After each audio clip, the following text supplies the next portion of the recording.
This is the X-Zone Broadcast Network, broadcasting worldwide on broadcast affiliates and satellite program providers, including CNN Broadcast Network, Sirius Satellite Network, Star Media, Good News Radio Network, Angel Broadcast Network, Wiki Broadcast Network, and WPBN TV. For more information on the X-Zone Broadcast Network, visit us at www.xzbn.net.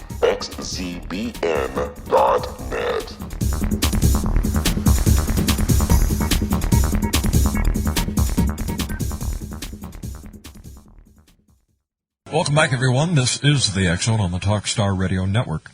Our toll-free number is 1-877-528-8255. That's toll-free throughout the U.S., Canada, Alaska, and Hawaii at 1-877-528-8255. My email address is xzone@talkstarradio.com. On MSN Messenger, talkstarradio@hotmail.com, and our websites, xzoneradio.com and xzonetv.com. My guest this hour is Jim Muehlhausen. We're going to be talking about why benevolent dictators make the best business leaders. And Jim says small business owners should practice tough love. Now, whether it's recession time or boom time, small business owners should look at the way they operate in order to maximize their revenues. Many small businesses are run on a little loosely because many of the owners believe that they lack the overhead and the staff that require them to be strict with their policies and procedures. Well, according to Jim, that's a mistake.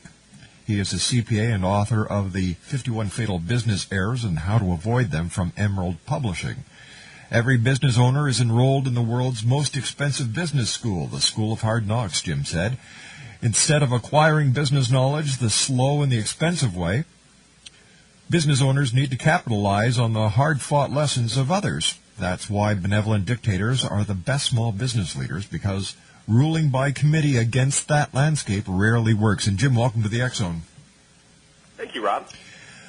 All right, Jim, how can I drop out of the School of Hard Knocks here? Well, the easiest way is to learn from others' mistakes rather than your own. The School of Hard Knocks is something that we automatically enroll in as soon as we start a business, kind of like finding your keys. You know, the answer is always in the last place that you look. Yep. The problem is you make a lot of expensive mistakes along the way. And what is a better way to learn is to learn from the mistakes of others. I don't think you get a lot of those lessons in most business books. I've tried to put some in mine, but a lot of business books are highly theoretical, and it's awfully difficult to apply that typical big business theoretical book to a typical small business. And so instead, we either take the lessons and misapply them or just continue plugging along in our business, making mistakes. Sometimes we don't even know we've made those mistakes.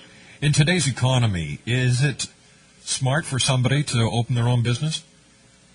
Well, absolutely. I think we're seeing a lot of forced entrepreneurs in this economy, that especially let's take the case of a highly compensated salesperson. Okay. They may have made $150,000 or $200,000 in their last job, and there really aren't that many of those jobs out there right now, even for highly skilled individuals. And so that person may choose to open a business that will pay them their fair market value versus go out and look in the job market. You know, the good thing about owning a business, I have a little saying that the only person that will really pay you what you're worth is yourself. I like that. That's true. That is so true. Is diversification in a small business a good idea these days? Depends on what school you go to. I can make a pretty good argument either way. I think that any diversification that makes economic sense certainly adds stability to the business and therefore makes sense. But at a time of economic trial like we're seeing right now, what people really want is experts. You know, I don't want someone that's playing around and adding a new lawn service. What I really want is someone that knows exactly what they're doing. And I still think that you can command a premium if you truly are an expert. All right, Jim, stand by. You and I have to take a 2-minute commercial break. We'll be right back. Jim Muehlhausen's our special guest. He is the author of The School of Hard Knocks. No, I'm sorry. He's the author of The 51 Fatal Business Errors and How to Avoid Them. It's published by Emerald Publishing. Their website is www.51errors.com. 52 with me just, naming the wrong book. Jim and I will be back on the other side of this commercial break in 2 minutes as the X-Zone continues live and around the world on the Talkstar Radio Network from our studios in Hamilton, Ontario, Canada. This is Kevin Randall. For nearly 30 years, I have been investigating the case of the Roswell UFO. I have interviewed hundreds of people and stood on the crash site. Now in Roswell in the 21st century, I have reviewed dozens of hours of audio and videotaped interviews, examined hundreds of files that relate to the crash, and have returned to Roswell in an attempt to put all that information into the proper perspective. For the first time in Roswell in the 21st century, I have made a dispassionate reevaluation of all that material and provide a new look at what happened. This is a book that clears away all the clutter that has hidden the truth for so long, strips away the various lies that surround the case, exposes the Air Force attempts at cover-up, and found a core of solid information that tells us all where the case stands today. Roswell in the 21st century will be available in just a few weeks. For more information, please visit my website at www.kevinrandall.blogspot.com.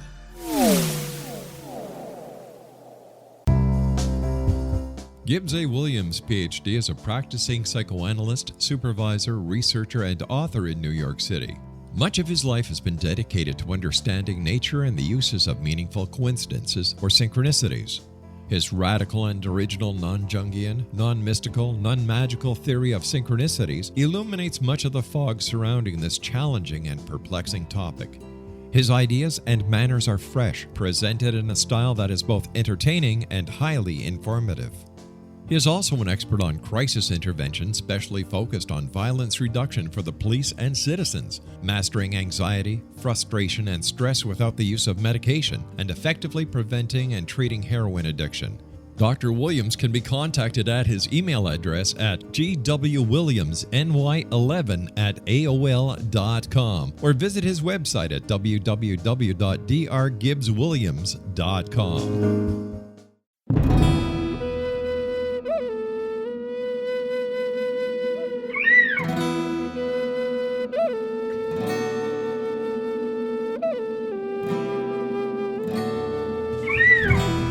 Shamanism is recognized as a method to access the quantum level. Mastery of shamanic skills puts spiritual information and healing power into your hands. Path Home Shamanic Art School, a bonded Colorado certified occupational school, has met rigorous state standards, ensuring its director and instructors have the qualifications to teach the shamanic arts. Path Home offers its certification program in blocks of study. Block 1, a 5-day intensive, will be held in the beautiful mountain town of Coaldale, Colorado, October 13th through 18th. Registration deadline is September 12th. Experience journey trance, power animals, helping spirits, sacred space, and life purpose. Come discover your power. Join me, Gwilda Wiyaka, in the magical world of shamanism. Call 303-775-3431 or visit findyourpathhome.com. With each new extreme weather event or terrorist act, it becomes increasingly obvious that we live in uncertain and challenging times. We all buy car insurance. Why not collapse and catastrophe insurance? Matthew Stein, an MIT-trained engineer and green builder, has written 2 outstanding books to help people prepare, plan for, and deal with everything from minor situations lasting a few days to full-on collapse. Matt's first book, When Technology Fails, is a manual for self-reliance, sustainable living, and surviving the long emergency. This massive book covers the gamut from first aid and emergency preparedness to alternative healing, renewable energy, primitive living skills, and 18th century technologies that could be critical to your comfort and survival in a long-lasting crisis. Matt's second book, When Disaster Strikes, is a comprehensive emergency preparedness handbook and survival guide. When Disaster Strikes is an essential item for every family's go bag. Both books are available at all usual sources. There's a wealth of totally free information posted at whentechfails.com, and author-signed copies may be purchased at mattstein.com. That's www.whentechfails.com and www.mattstein.com. Welcome back, everyone. Jim Muehlhausen is our special guest. We're talking about his book, The 51 Fatal Business Errors and How to Avoid Them. And his website is www.51errors.com. Jim, you see people in small businesses hiring other people that have been rejected by their competitors. Why do they do this? Well, I think the first thing is that they make a wrong assumption that they haven't been rejected by their competitors. I always ask people when I do events live to say, think of your 2 best people or 3 best people, depending on how many people you have, and ask yourself, was this a situation of cream rising to the top, or was this a situation where you stole somebody good from another organization? And the answer almost universally, 95+% of the time, is no, cream rose to the top. Well, if the cream rising to the top is your great people, your superstars on your team, why do we want to do something that's been known to fail, which is trying to steal the other people's good people? And I think that the fallacy in that is that the other businesses, and especially ones in the same business, aren't going to let their real superstars go. They're going to hang on to them for dear life, even in times like these. Well, of course, because as you were saying before, these are the experts that this other establishment has, and it's these experts that the consumer now want. Right. I mean, for instance, an error that isn't in the book that I see people doing along this line is going with across-the-board pay cuts or holding pay like all employees are equal. Maybe in big business that works. I don't know much about big business. I know a lot about small business, though. And in small business, doing across-the-board never works because it's those 2 or 3 superstars that are really driving your business. And they may need a great big raise while everybody else takes a pay cut. I don't know the circumstances, but you take care of your superstars no matter what, bad economy or not. You see people today spending money, like the shopping centers are still in business. People still have that disposable income, and yet, we're getting told by government sources that the unemployment rate is up. The certain sectors of industry are down. You've got entire cities that are just in limbo because of the auto industry. Where do you see this turning around? How far in the future are we looking at a turnaround? Well, boy, if I had the answer to that, I could make a lot of money, couldn't I? Well, you're I don't know an that anybody knows. Warren Buffett's on there now predicting different things than we heard 6 months ago. Mm-hmm. The consensus seems to be that we're going to see things getting better in 2010. And, you can look at the price of oil and things like that and say, boy, that's certainly helping the economy to not be paying $150 a barrel for oil and paying $45 a barrel for oil, and that we're all getting an economic stimulus check every month to the tune of a couple $100. At some point, when does that economic stimulus take hold? I think it's pretty clear nothing good's going to happen tomorrow, stock market being up today or not, and that we're in store for a little bit more pain. But that said, the beautiful thing about being small business is we don't need to be General Motors and sell 100,000 cars next month. Most small businesses only need to sell a fraction of that much to be successful. And I get the privilege of traveling around North America talking to entrepreneurs. And, for instance, you'd be surprised how much different the economy is in Texas versus, up there in Ontario where you are or in Indiana where I am in an automotive economy. Right. It's much different down in Texas. They kind of say, what recession, for instance. But what I'm seeing the strong and solid entrepreneurs do is, to some extent, ignore certain parts of bad news and ignore the recession, because the last thing you want as an entrepreneur, who tend to be drivers and they tend to be achievement-oriented, is to wake up in 3 years and say, all I am is 3 years older. I've busted my hump to stay put for 3 years. That's very depressing to an entrepreneur. Why is the best leader a benevolent dictator? Well, because there's really no wisdom in a democracy. A democracy really doesn't have much place in a business. And I don't mean that your employees don't get input, and I certainly don't mean to say that a dictator is a tyrant. Mm-hmm. A benevolent dictator is someone that truly cares for their employees, that wants to see the best. But what is best for a small organization is for one strong force to stand up and say, here is where we are going. I know exactly where that is, and all that believe the same thing, stand behind me, and we're going to go there together, and we're going to climb this mountain. They don't want a committee to climb the mountain or lead the way up the mountain or lead the charge. Think like a general in the Army, but a benevolent one. Employees want to work for a solid company. Solid company comes from vision and strategy set by the leader, not from some committee. What are the top 5 most common errors that are made by a small business CEO? Well, I certainly would put benevolent dictator on one of those. And, sometimes people, take things like servant leadership as an excuse to be weak. And your people don't want you to be weak. They want a strong but fair and benevolent leader. So certainly it's okay to sometimes go to an employee and say, Sally, you've been here for 10 years. You're a great employee, and I really appreciate what you say, and I've weighed everything that you said, and I'm not going to do any of it. That's something a benevolent dictator would do. Someone a little bit weaker might say, well, gee, I need to please Sally. No, you don't. You need to run your business well. I think another one would be hiring rejects, which we talked about. set yourself up with a place that doesn't have a lot of superstars. Yeah.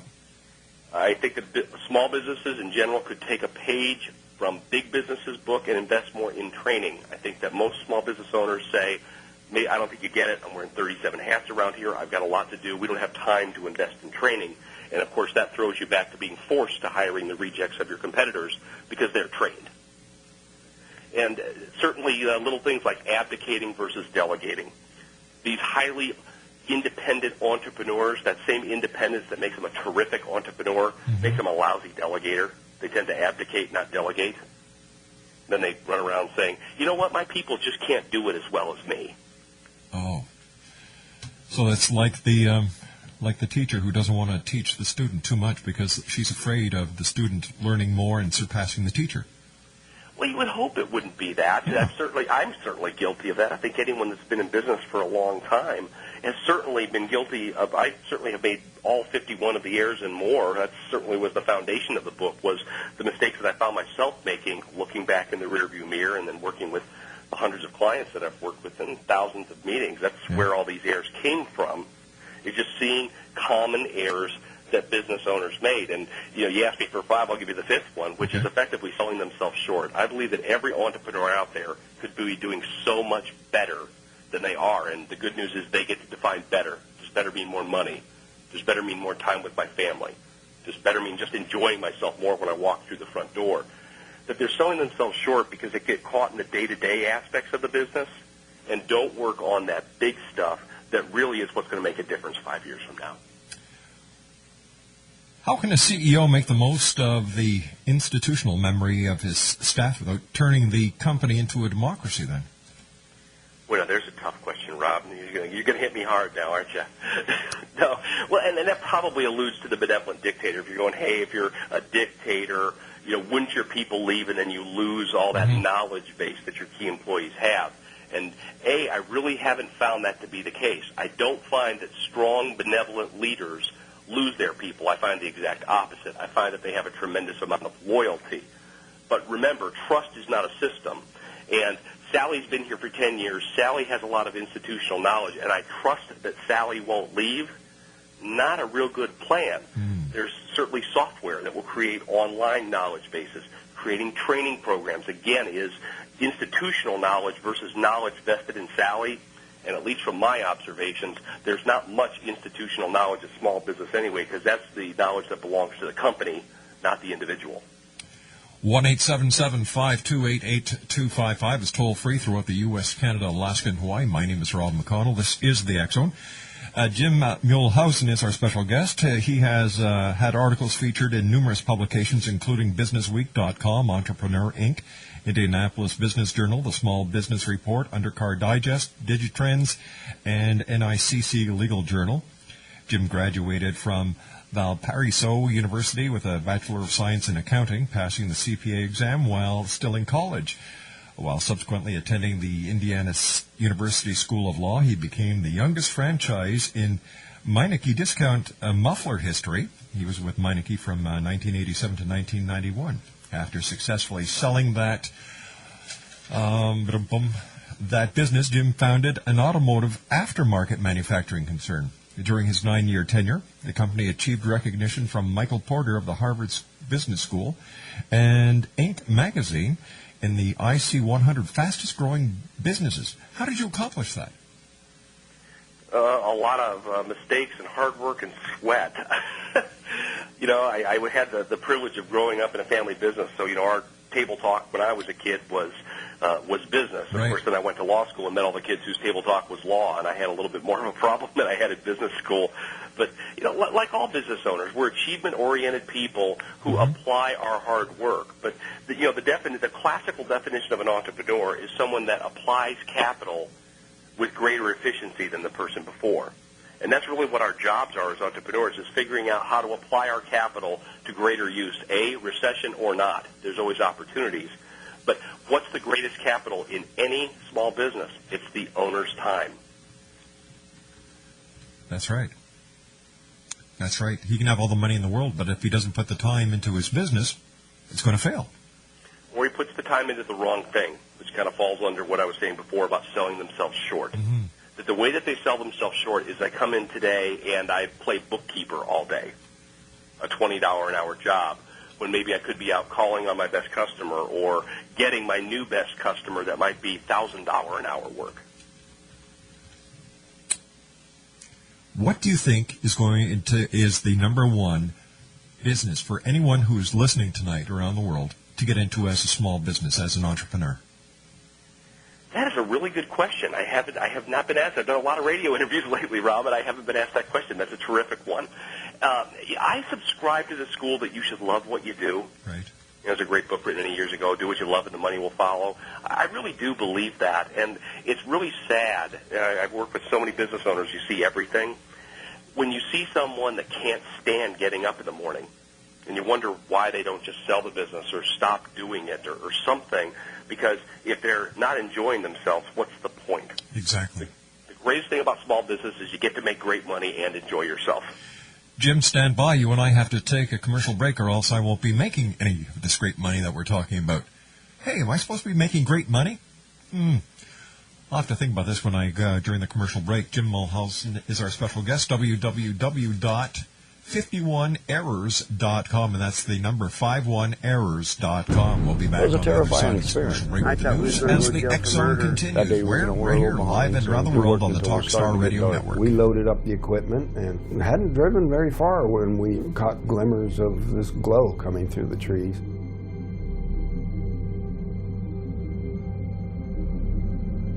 I urged Mike to hurry up and get up there. Travis had the door open before we even stopped. As he got closer, I heard the sound. One of the guys said, "You feel that?" I really panicked then. I told him, "Get the hell out of here."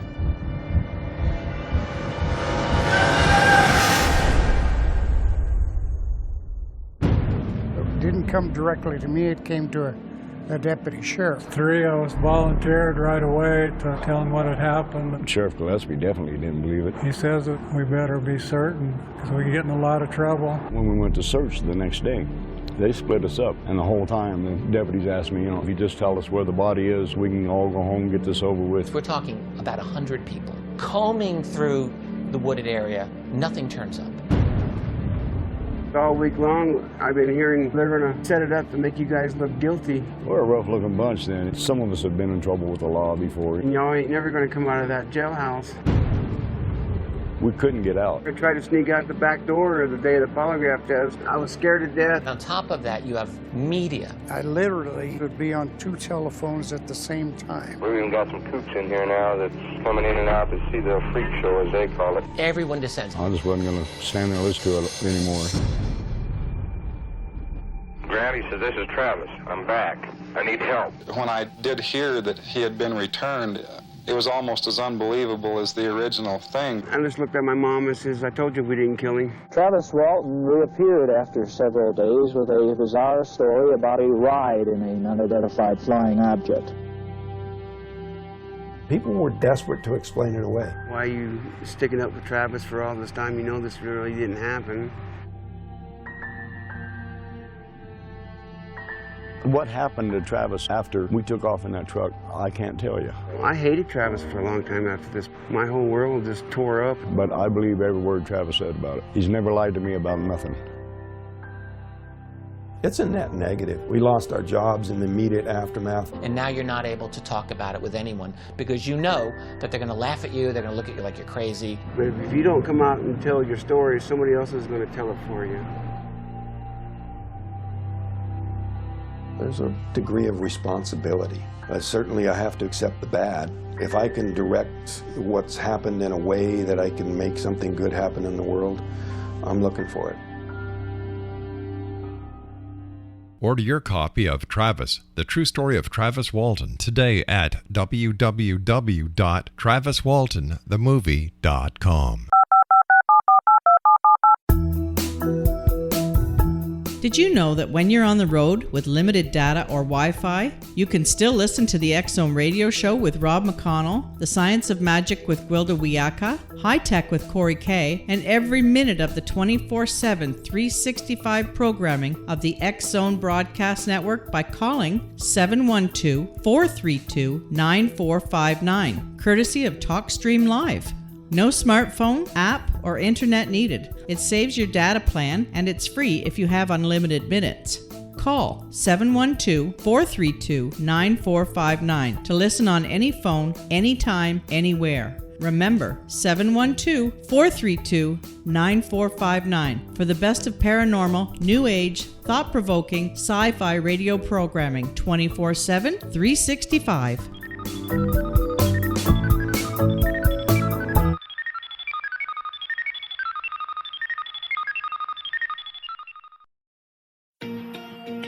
Wouldn't you love to know the secret to everything? Well then, meet Dr. Kimberly McGeorge and her cutting-edge, breakthrough knowledge that combines science with possibility. Dr. Kimberly brings real-life answers and healing to those open to alternative solutions. She teaches solution-based programs and classes that will change all areas of your life forever. Specializing in conscious creation, intuitive readings, and energy medicine, you can rapidly shift health, relationships, business, and money and abundance challenges quickly. Receive her best-selling book, Secret to Everything, at no cost by going to secrettoeverything.com/X-Zone. That's right, transformation can start now. Just go to secrettoeverything.com/X-Zone and receive Dr. Kimberly's book for free.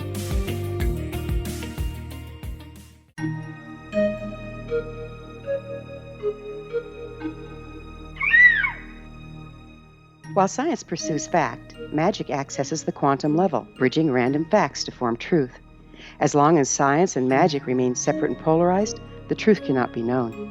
I'm Gwilda Wiyaka. Join me on the Science of Magic radio program, dedicated to unification and evolution of consciousness. During each episode, I'll be speaking with experienced and respected scientists and mystics. From astrologers to astronomers, from medical doctors to shaman, the scientific method to dowsing and intuition, we'll weave together information from seemingly divergent practices to promote unity and enlightenment. Join me, Gwilda Wiyaka, and the Science of Magic right here on the Mutual Broadcast Network. For more information, visit www.thescienceofmagic.net.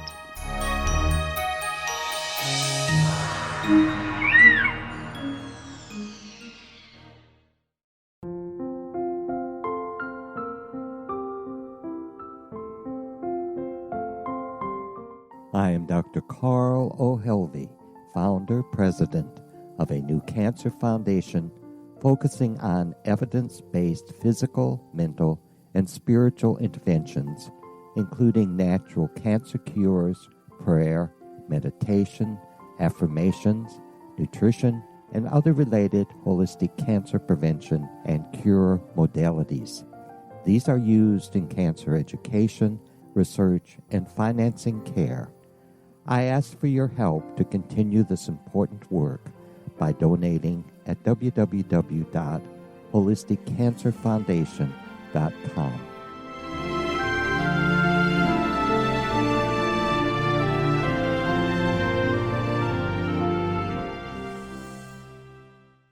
Welcome back, everyone. My name is Rob McConnell, and this is the X-Zone on the Talkstar Radio Network. Our toll-free number is 1-877-528-8255. That's toll-free throughout the U.S., Canada, Alaska, and Hawaii. Email xzone@talkstarradio.com. On MSN Messenger, talkstarradio@hotmail.com. And our websites, www.xzoneradio.com and www.xzonetv.com. Jim Muehlhausen is our special guest, and his website is www.51errors.com. That's the number 51errors.com. He is the author of the 51 Fatal Business Errors and How to Avoid Them. And, Jim, I'm going to give you a hypothetical situation here. You have just been told by President Obama to revamp General Motors. How would you handle that task? Wow. You're going straight for the home run question. That's a really tough question, because part of me wants to say figure out how to handle the labor situation, right. But it's more complicated than that. It's not just that they've got serious pension issues and long-term health care issues that make Medicare and Medicaid look like easy problems to solve. I mean, they're going to have to do something that is not fun, which is effectively take benefits that were promised to people from previous deals and effectively welch on those deals. That they're going to have to break their promise because there's not going to be any money. General Motors, in my opinion, and it's one opinion, take it as such, is effectively a bankrupt company right now. The stock has no value. There's nothing there. It probably has a negative value. It's being propped up by the government. So how do you fix it? They're really not building bad cars. I think the cars are fine. They're getting a lot of grief for building the wrong cars. But when you have all these pension obligations and you can make a lot of money making an SUV, you make an SUV. I think that they're actually getting spanked a lot for all the SUV making in the early 2000s. And if you look at it from a business person, it was genius, not stupidity. They just got burned when gasoline got real high. Those were the only cars that they could make profitably and meet all of their obligations. So they did that. Then all of a sudden they got burned. But what would I do with General Motors? I think that to some extent they've got to start over. They're shedding these divisions. They clearly need to probably get rid of Pontiac or fold Pontiac into something. But when you had a 60% market share many years ago and now you're down to half of that, you've got a lot of infrastructure. Their factories are old, and you really can't just nuke everything and start over. So I guess that what I would do is start being more like a Japanese company that's more efficient. The Japanese seem to find a way to work with the same workers that work at General Motors and Ford.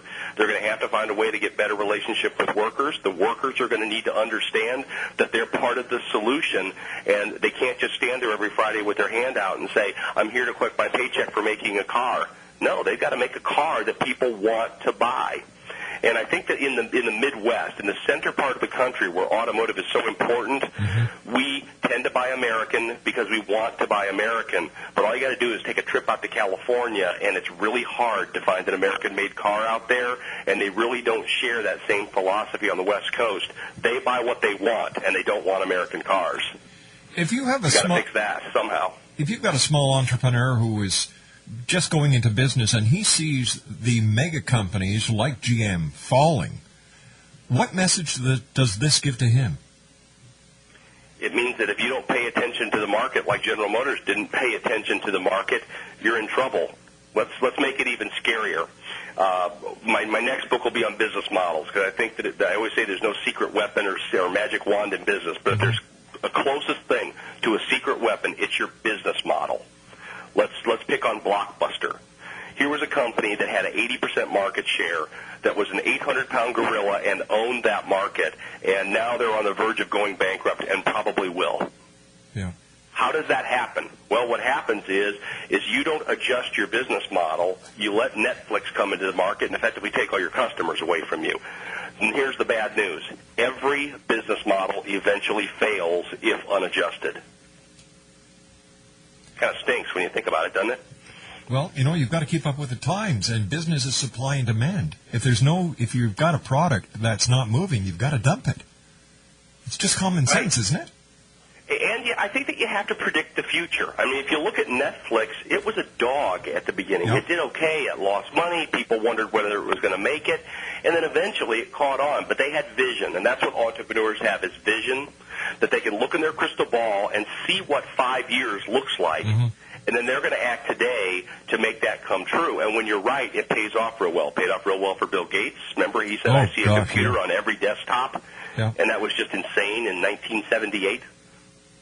And a lot of people have this misconception that when you go into business for yourself, everything happens overnight. And it doesn't. It's a lot of hard work, dedication, a lot of sacrifice, and a lot of perseverance because you're fighting against the odds. But the successful business person that I see in the small business is the one who holds on to his dream and doesn't let it go. Oh, I concur. There's a funny thing right along the lines of what you're saying, Rob. 15 years to an overnight success. You see him in year 13 and go, wow, look at that guy. He's got a great business. I mean, how come I can't do that? And you didn't see him in there sweating 12 years ago. Exactly. Working 7 days a week. I have a client that has a great picture of himself. A very large engineering company, makes 7 figures a year, has a very nice life right now, and he's over that 15-year mark, and he has a picture of him starting his business with a desk in his kitchen. I admire people like that. I really do. And maybe it's because that's how this entire dream of mine happened. I had an idea, and I took it from the conception of sitting at the kitchen table working on it to where it is today. And many people along the way that have crossed our paths and been part of what we're doing have said, if that would have been me, I would have given up. Well, you don't give up on your dream, because the difference between a dream and reality is making it happen. And you've got to keep working. For example, we're working on some software development and iPod applications for Apple. And people say, well, Apple, it's a big company. Shouldn't things be snapping along? Well, they do in their own time. Like it took us a number of months to get the iTunes application working for the show, the radio and the TV side. We wanted to do it right. And we're doing the same thing with the other 3 applications that we're coming out with for the iPod and the iPhone. It takes time, dedication, and perseverance. You just don't get frustrated. And, I still work basically 7 days a week. But it's my passion. It's my dream. It's the way that I'm going to secure a future for my family. It's not work if you like it. Back to what we were talking about before, what business should you start? And yes, certainly there's lots of empirical evidence that IT companies are 23 times more likely to succeed than a retail business, for instance. Yeah. But if you love making dresses, then you start a retail business. You don't start an IT firm. If you happen to be talented enough and enjoy IT, that's usually a very good vertical market to be in and a business model that is typically pretty successful. And that's a great place to be. If it's radio, whatever it is, you can follow your passion. But there's a great saying that I've held on to for many years, that winners are willing to do the things that losers are not. Oh, I like that. Like work 7 days a week, like you're talking about, Rob. You're talking about all the dedication that you put into it, and while somebody else is watching football on Sunday, you're pursuing your dream. And that a winner is willing to do that, whereas someone that is not would rather, drink beer with his buddies and watch a football game. Their loss. In today's economy, can the small entrepreneur who's just starting up go to banks and get financing, or would it be better for them to look for independent investors?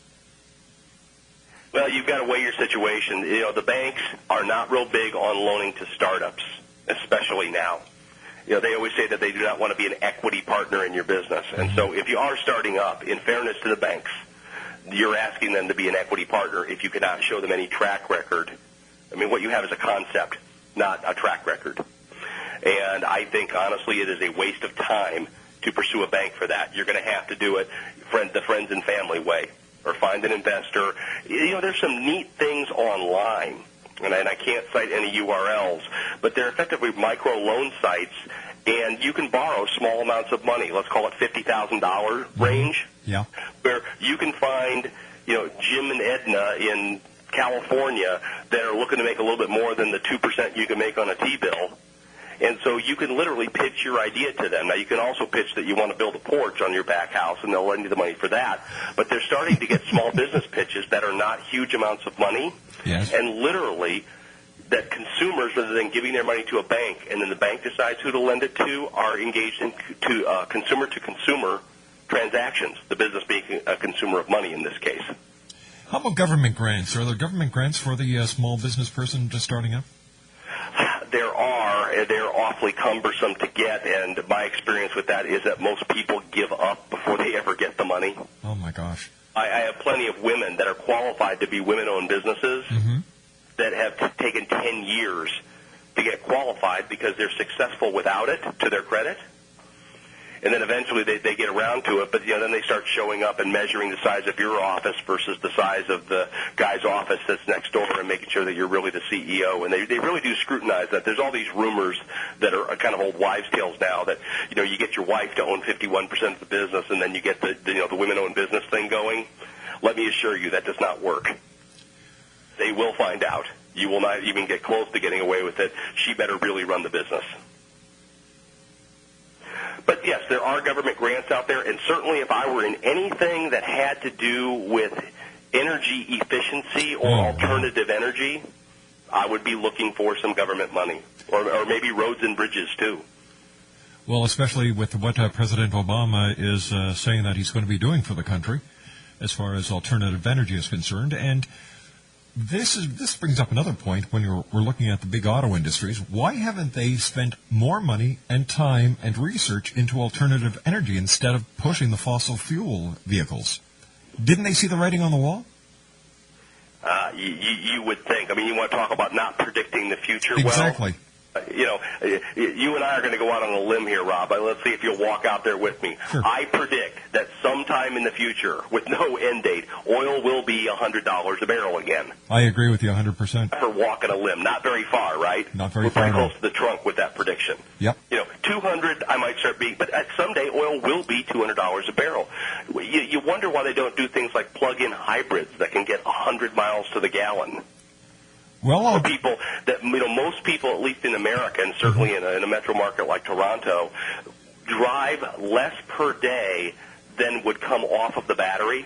Yeah. So that effectively in a plug-in hybrid, you could drive to work, plug it back in, drive home, plug it back in, and never use any gas. It's been estimated that almost half of Americans would fall into that category. Well, one thing that the energy crunch has done is actually increased the people using public transit. That has helped a little bit. But I agree with you that if we were to use these hybrids, there would be 50% of the problem solved right there. Mind you, we find here in Ontario, and I'm sure in most major centers throughout Canada and the United States as well, that people who work in Toronto actually live up to 80 miles away now. So you're looking at about a 160-mile round trip. So even there, you've got a little bit of a play going on. Well, and I'll tell you, I would love to, I think that there's some interesting plays should plug-in hybrids come in, because it'll go, say, 30 miles, and then you've got the last of the 50 on gasoline, or you go into hybrid mode rather than all-electric mode. Mm-hmm. It still would certainly be much more efficient than what we have now. But you wonder if there isn't a play for small business owners in think of all of the infrastructure that we are missing to charge electric cars or hybrid cars. I'm sure you've got people listening, scratching their heads right now, grabbing the pencils and pads and starting to jot down ideas. Jim, stand by. You park the garage, you go to the parking garage, right? Every one of those spaces needs a plug. Yeah. And I would argue a vending machine. That effectively electricity vending is one of those things I've had my eye on. Mm-hmm. If we're going to prognosticate. What about electricity vending? Effectively, you pay to park your car in that lot. How are you going to charge it? You're going to need to charge it, and you're going to need a plug to push it in. To me, it's a lot like a parking meter. It just vents electricity. Good idea, Jim. Stand by. You and I have to take our final break for this hour. X-Zone Nation. My special guest this hour is Jim Muehlhausen. His website is www.51errors.com. That's 51errors.com. A vending machine for electricity. I think this gentleman is on something. That's why he makes the big bucks. 1-877-528-8255 is toll free throughout the U.S., Canada, Alaska, and Hawaii. Jim and I will be back on the other side of this commercial break as we continue live and around the world on the Talkstar Radio Network. Wouldn't you love to know the secret to everything? Well then, meet Dr. Kimberly McGeorge and her cutting-edge breakthrough knowledge that combines science with possibility. Dr. Kimberly brings real-life answers and healing to those open to alternative solutions. She teaches solution-based programs and classes that will change all areas of your life forever. Specializing in conscious creation, intuitive readings, and energy medicine, you can rapidly shift health, relationships, business, and money and abundance challenges quickly. Receive her best-selling book, Secret to Everything, at no cost by going to secrettoeverything.com/X-Zone. That's right, transformation can start now. Just go to secrettoeverything.com/X-Zone and receive Dr. Kimberly's book for free.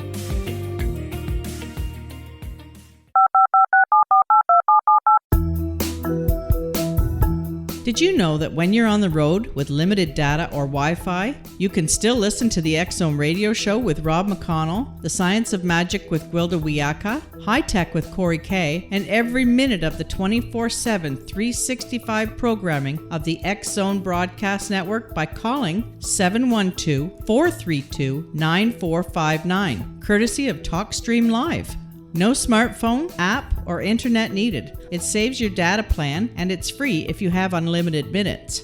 Call 712-432-9459 to listen on any phone, anytime, anywhere. Remember, 712-432-9459 for the best of paranormal, new age, thought-provoking, sci-fi radio programming 24/7, 365.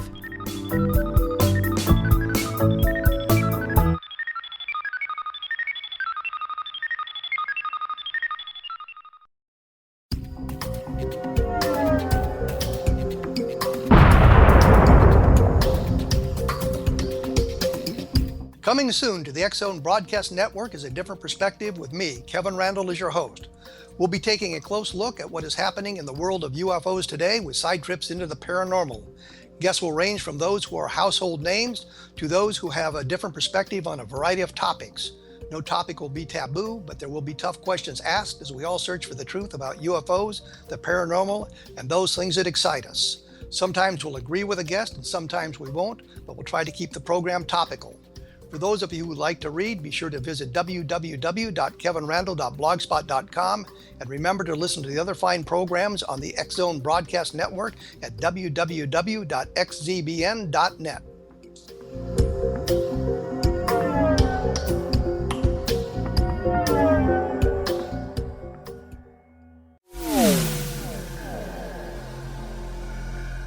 This is Kevin Randall. For nearly 30 years, I have been investigating the case of the Roswell UFO. I have interviewed hundreds of people and stood on the crash site. Now in Roswell in the 21st century, I have reviewed dozens of hours of audio and videotaped interviews, examined hundreds of files that relate to the crash, and have returned to Roswell in an attempt to put all that information into the proper perspective. For the first time in Roswell in the 21st century, I have made a dispassionate reevaluation of all that material and provide a new look at what happened. This is a book that clears away all the clutter that has hidden the truth for so long, strips away the various lies that surround the case, exposes the Air Force attempts at cover-up, and found a core of solid information that tells us all where the case stands today. Roswell in the 21st century will be available in just a few weeks. For more information, please visit my website at www.kevinrandall.blogspot.com. What Happened in Benghazi is revealed by Nicholas Genix, author of Obama, Islam, and Benghazi. He informs the American people that President Obama deceived them by advocating a strong foreign policy prior to the 2012 presidential election, and Hillary Clinton supported this deception. As the title infers, there is a connection between Obama, Islam, and Benghazi. Ample evidence informs Americans that Obama's early indoctrination in the Quran developed an affinity for Islam, why the Quran is the source of discontent in many countries, and why the Obama foreign policy deception led to poor military action and caused the loss of American lives in Benghazi. Genix provides 36 questions for the Select Committee on Benghazi to validate if Americans are justified to mistrust President Obama and Hillary Clinton. An overview of Obama, Islam, and Benghazi is presented on the website www.futureofgodamen.com. That's www.futureofgodamen.com. Afterlife expert Roberta Grimes was the first one to say that dying can be fun.